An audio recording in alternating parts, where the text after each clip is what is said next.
Week 7 of the fantasy football season. Here's a few quarterbacks I have as sleepers this week. The first guy, Daniel Jones of the New York Giants. So this week here, pretty good matchup at the Jacksonville Jaguars for Daniel Jones. And his fantasy numbers haven't been great this season, but he's a guy, worst case scenario, will probably get you 12 or 13 fantasy points. I know it's not saying much, but a lot of quarterbacks this season have struggled with single-point games or even 10-point games this year. So Daniel Jones' worst game this season is about 13 fantasy points. And I know the Giants don't have many weapons at wide receiver, but Wildey Robinson's back in the lineup, and I think he could be a decent number one option, even though he's not really a number one wide receiver, but a rookie with fresh legs, and a guy who can make plays. And Daniel Bellinger over the last couple weeks at tight end as well has been pretty decent. So the last couple games here for Daniel Jones: Week 5 at Green Bay, 217 pass yards, 37 rush yards. And then Week 6 versus Baltimore, 173 pass yards, 2 touchdowns, 6 rush yards. So right here, Daniel Jones weekly could give you a few points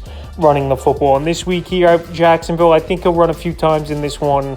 It's a pretty decent matchup, like I mentioned, and he's available still in 64% of fantasy leagues. One of them is a sleeper this week. The next guy is Ryan Tannehill of the Tennessee Titans. It's coming off a bye week here.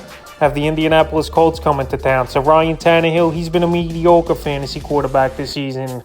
But another guy, just like Daniel Jones, his worst game, 13 fantasy points on the year. Week 3 versus Vegas, 264 pass yards, a touchdown, and he threw 2 rushing yards and a rushing touchdown. Week 4 at the mentioned Colts, 137 pass yards, 2 touchdowns, 9 rushing yards.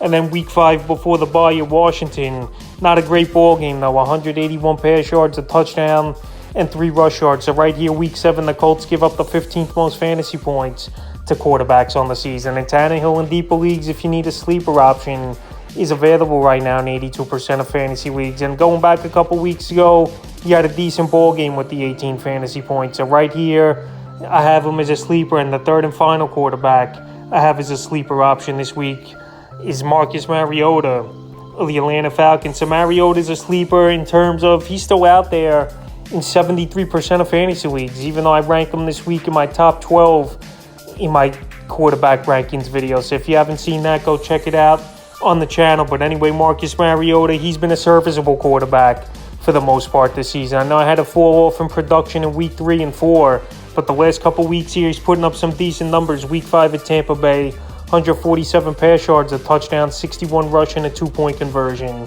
And Week 6 here versus San Francisco, the best game of the season for Mariota, 129 pass yards, 2 touchdowns, 50 rushing yards, and a touchdown. So right here, Week 7 at Cincinnati, it's a ball game where they're most likely going to trail on the road here is Mariota and this Falcon team. And I think he's capable of putting up anywhere from 18 to 20 fantasy points. And like I said, quarterback's been a weak position this season here. Not a lot of guys are consistent. So if you could get a guy off the wire who will be there all weekend until Sunday morning, most likely, I think it's a decent adding in Mariota and a decent sleeper option who could get you 18 to 20 fantasy points, because he'll get 5-6 points on the ground almost weekly right away. So that's a few quarterbacks I have as sleepers here for Week 7 of the fantasy football season.